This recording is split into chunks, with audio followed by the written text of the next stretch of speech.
What if the biggest reason people stay poor isn't laziness, lack of talent, or even bad luck, but a system that quietly makes escaping poverty extremely difficult? Around the world, millions of people work long hours every single day, yet their financial situation barely improves. They wake up early, go to work, pay their bills, and repeat the same cycle again and again.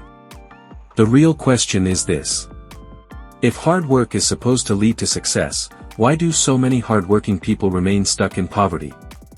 Here is a surprising statistic. According to financial studies, nearly half of adults would struggle to cover a sudden $400 emergency expense. That means millions of people are only one unexpected problem away from serious financial trouble.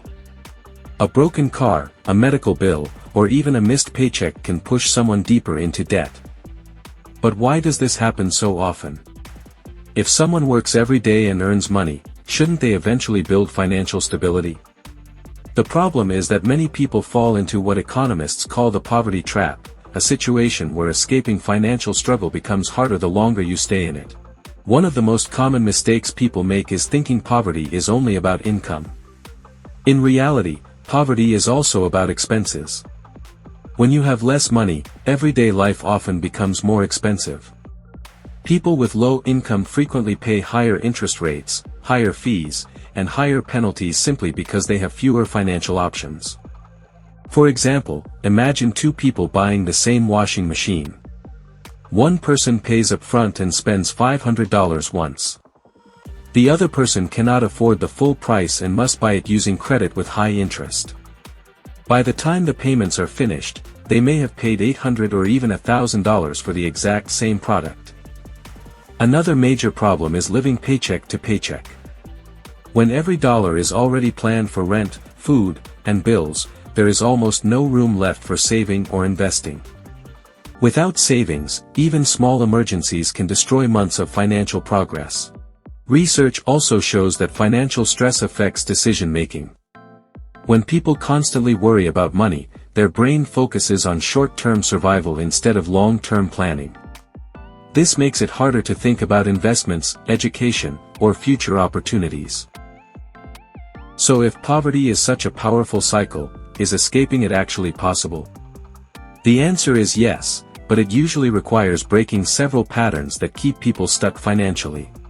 The first step is understanding where money actually goes. Many people underestimate small daily expenses that slowly drain their income. Tracking spending is often the first powerful step toward financial control. The second step is building even a small emergency fund. Financial experts often recommend starting with a small goal like $500 or $1,000. This simple buffer can prevent small problems from turning into financial disasters. Another powerful strategy is increasing income instead of focusing only on cutting expenses. Learning new skills, switching careers, or building side income can dramatically change someone's financial trajectory over time. The truth is, escaping poverty rarely happens overnight. It usually takes years of consistent effort, better decisions, and sometimes a bit of luck. But the first step is always awareness. Think about this for a moment. Are people poor because they make bad decisions, or do they make bad decisions because they are already under financial pressure? Understanding the poverty trap doesn't mean giving up. It means recognizing the obstacles so they can be overcome. The more people understand how the system works, the better their chances of breaking free. Now I want to ask you a question. Do you think poverty is mostly caused by personal choices, or by the system people live in? Share your opinion in the comments. Your perspective might help someone else see the problem differently.